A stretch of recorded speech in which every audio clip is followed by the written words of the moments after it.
అందరికీ నమస్కారం. ఈరోజు మన వీడియోలో degree second year third semester 2వ యూనిట్లోని మొదటి పాఠ్యాంశమైన రైతు ప్రశస్తి గురించి తెలుసుకుందాము. ఈ పాఠ్యాంశం యొక్క రచయిత గారు వానమామలై జగన్నాథాచార్యులు. రైతు ప్రశస్తి అనే పాఠ్యాంశాన్ని రైతు రామాయణంలోని శిశుకాండ నుండి తీసుకోబడింది. ఇక పాఠ్యభాగ నేపథ్యంలోకి వెళ్ళిపోదాము. ఈ రైతు రామాయణం అనే కథ ఒక కల్పిత కథ, అంటే సృష్టించి చెప్పబడింది. కానీ ఇది వాస్తవానికి దగ్గరగా ఉంటుంది. కల్పిత కథ కానీ నిజానికి దగ్గరగా ఉంటుంది. ఈ కథలో అలకడం, నాటడం, కలుపు తీయటం, దొక్కి దున్నటం, కోయటం మొదలైన వ్యవసాయ పనులను కళ్ళకు కట్టినట్లు కవి అద్భుతంగా వర్ణించాడు. ఈ కథలో నాయకుడు రాముడు, అతని తమ్ముడు లక్ష్మణుడు, వీరి భార్యలు వరుసగా సీత, ఊర్మిళ, వీరి యొక్క బంటుయే హనుమన్న. ఈ పాత్రల పేర్లు రామాయణాన్నే తలపిస్తాయి. ఇక తల్లిదండ్రులు వయసు మళ్ళిన తర్వాత, అంటే వయసు అయిపోయిన తర్వాత దేవి పూజల ఫలితంగా, ఎన్నో పూజల ఫలితంగా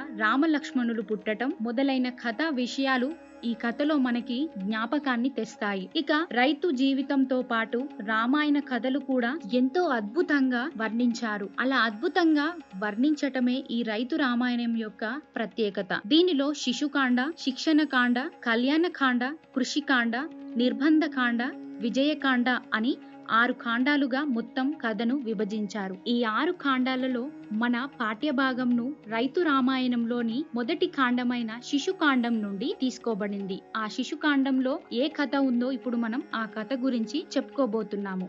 ఇక కథ సారాంశంలోకి వెళ్ళిపోదాము. రైతు రామాయణంలోని 6 కాండాలలో మొదటిది శిశుకాండం. ఆ శిశుకాండంలో నుంచి చెప్పుకోబోయే కథే ఈ మన రైతు ప్రశస్తి కథ. ఇక ముందుగా మనం సాగరయ్య యొక్క గుణగణాలు, సాగరయ్య గురించి తెలుసుకుందాము. ఆ తర్వాత సాగరయ్యకు దేవుడి దయ వల్ల కుమారులు ఏ విధంగా జన్మించారో చూద్దాం.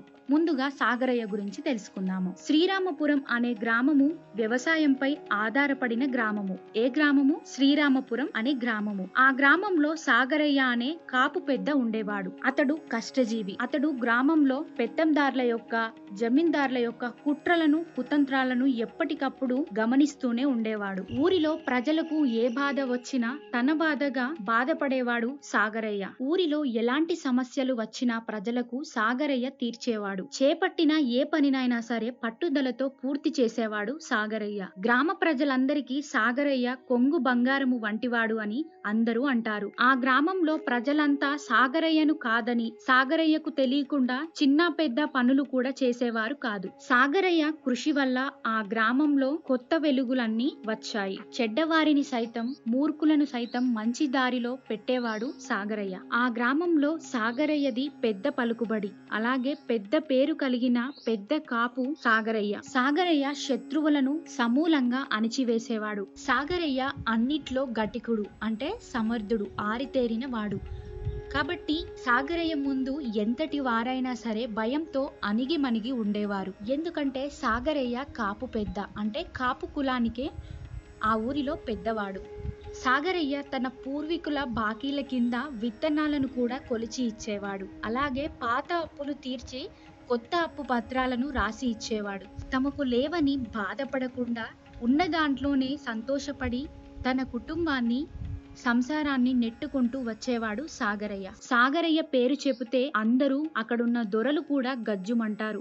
సాగరయ్య మేకలాగా మెత్తగా ఉన్న ఎదురు తిరిగితే మాత్రం పెద్ద పులిలాగా లేస్తాడు. సాగరయ్య వయసులోనే కాదు, అనుభవంలో కూడా పెద్దవాడే. కానీ అంతంత మాత్రమే చదువుకున్నవాడు. అతడు ఎదుటి వారి యొక్క అభిప్రాయాలను గ్రహించగలడు. ఎప్పుడు పొంగిపోడు. నేనింత గొప్పవాడిని, ఇంత పెద్దవాడిని అని ఎప్పుడు పొంగిపోడు. ఇక ఇదంతా సాగరయ్య గురించి.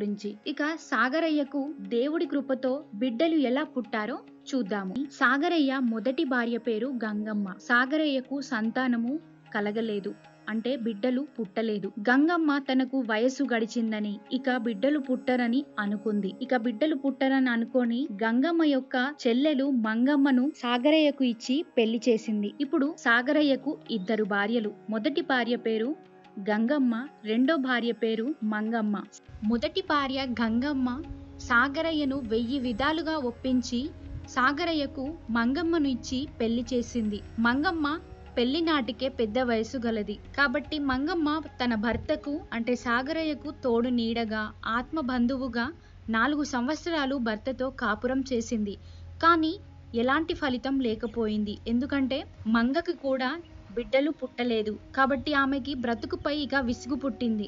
గంగమ్మకి మంగమ్మకి ఇద్దరికి కాన్పులు లేవు, అంటే పిల్లలు పుట్టలేదు. ఇక గంగమ్మ మంగమ్మలిద్దరూ పుత్రభిక్షను వెంట తీసుకురాలేదేమో అని ఆ గ్రామ ప్రజలంతా అనుకున్నారు. ఇక సాగరయ్యకు కూడా సంతానంపై ఆశలన్నీ అడియాసలైపోయాయి. తనకు సంతాన భాగ్యం లేదని, ఇక పిల్లలు పుట్టరని సాగరయ్య ఆశలు వదులుకున్నాడు. సాగరయ్యకు షష్టి పూర్తి వయసు వచ్చింది. అతని గడ్డంలో ఒకటి అర తెల్ల వెంట్రుకలు కనిపించాయి. ఇక 60 సంవత్సరాలు వచ్చాక గడ్డము తెల్లగా అయిపోయింది. ఇక సాగరయ్య జీవితంలో చరమ దశలు మొదలయ్యాయి. అంటే చావుకి దగ్గరలో ఉన్నాడని. సాగరయ్యకు నాగలి దున్నాలన్నా, వ్యవసాయం చేయాలన్నా కుతూహలం అంతా తగ్గిపోయింది. ఎందుకంటే అతను ముసలివాడ అవుతున్నాడు కాబట్టి. సాగరయ్య భార్యలు గంగా మంగలు ఇద్దరు కులస్త్రీలు. వారు ఫలితము ఎలా ఉన్నా ఈశ్వరుణ్ణి రాముణ్ణి ధ్యానిస్తూనే ఉన్నారు. అంటే పిల్లలు పుట్టట్లేదు కదా అని ఇంకా వాళ్ళు దేవుణ్ణి మొక్కగా ఉండలేదు. ఎప్పుడు ఈశ్వరుణ్ణి రాముణ్ణి